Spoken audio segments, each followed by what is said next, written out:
We are going to talk about ego. Is it your best friend or worst enemy? Who you are, you need your ego to survive. Without the ego, you cannot say that you exist. But on the other hand, being a slave to your ego stops your possibility to raise higher in your dimensions. In Islam, we have like 7 stages of ego, like 7 chakras. The lowest one is nefsi emmare, which means ego that orders. Your ego tells you to eat, to have, to do things which is good for your ego, but not necessarily good for everybody. When you come to one level higher, then you start being sorry about the things that you have done because of your ego who hurt other people. And that means you have started to understand the nature of yourself. We say, he who knows himself knows his Lord. So you have to conquer your ego to be one with God. In the 3rd stage, nefsi mülhime, then you start to take inspirations from unknown places, maybe in a material world when somebody is talking to another one, you get something in it for you. You think like, this is not the fisherman talking to his son, but it is God talking to me. And this is the stage that in every spiritual teaching, you can come up to this one. If you are a Buddhist, if you are a Christian, Hindu. But to go further away from then you need the Muslim teaching. Next stage is nefsi mutmaine. That means your ego is satisfied. You are satisfied with everything. And next stage, nefsi radiye, then you are grateful for everything. It will take many hours to explain each of those, which for those who are not on the stages, it will not be possible to understand anyway. And after being grateful for everything to Allah, next stage is God is grateful to you. It's going the other way around, nefsi mardiye. And then the last stage is nefsi kamile, which means perfectioned, matured ego. Then you have wisdom, mercifulness, generosity, keeping promises or giving back to society for what you have,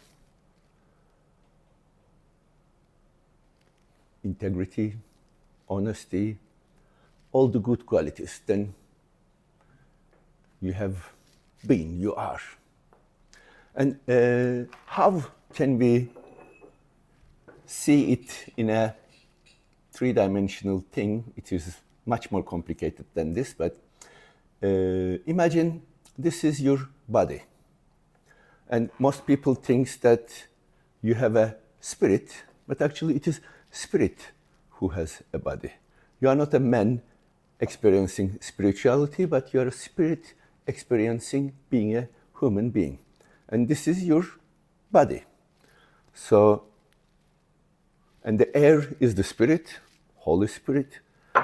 When it is like that, then you have like 300 centiliter of spirit inside you. This is your ego, me, and others. And when you die, the glass is broken. Then your spirit is one with the rest of the spirit. In Islamic philosophy, tasawwuf, it is recommended to die before you die. What is dying before you dying? If you turn the glass like that. Earlier, this was like 300 centiliters of spirit. Now, how much spirit you have? Endless. You are connected the whole spirit. So when you have experienced this, that yourself and what you are not are actually the same thing, then you don't need to be afraid of dying anymore, because you have experienced how it is. And this is another person. So now you are you and me. Now you are you and I am everything. And now we are whole and one. And this is what's happening. Allah experiencing being me in my body and being you in your body, which actually the same thing if you are not trapped in the misunderstanding of existence. Because this is an illusionary state.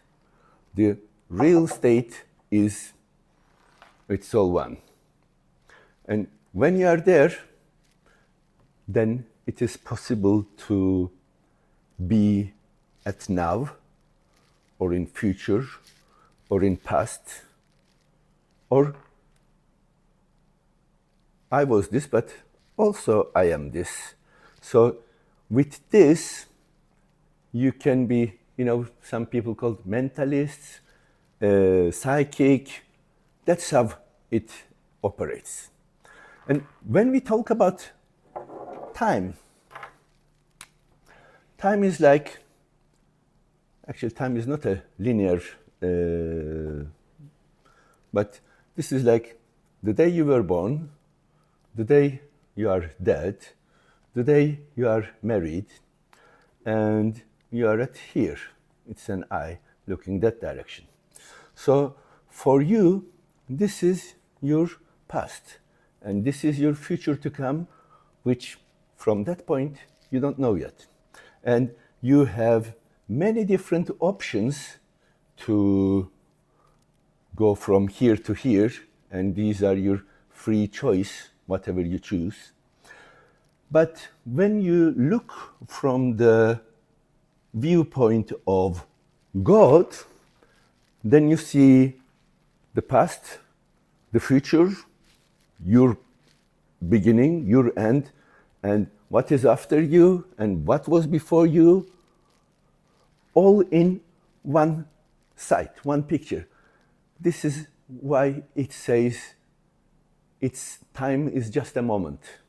In that one moment, all time exists simultaneously.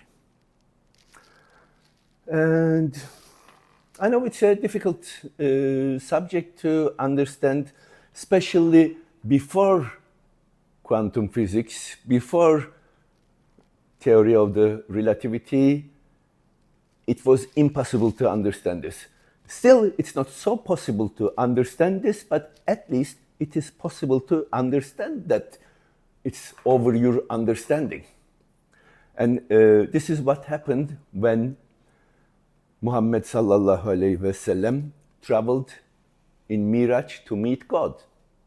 He traveled together with Gabriel, and Gabriel is the angel of wisdom.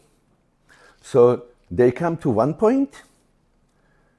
At that point, Gabriel stops and says, you should go further on your own, because if I pass that limit, I would burn. Because it's over comprehension of the mind. You can only travel with faith over this border. But you should not have faith before you reach to the point of understanding. You should go to the border that wisdom, mind can take you, and then rest follows with faith. It's a subject of another video to talk about what he experienced in Miraj, meeting Allah and other things. But it took, we can make a 40-minute video about it, but when Muhammad was done and was back in his bed was still warm. So in this world, it was like seconds. In this world, it was like days. So if you understand this, share this with souls that can understand it, the people that you love. And if you don't have people to love, find somebody to love, so you have a much better experience of being a human. I love you.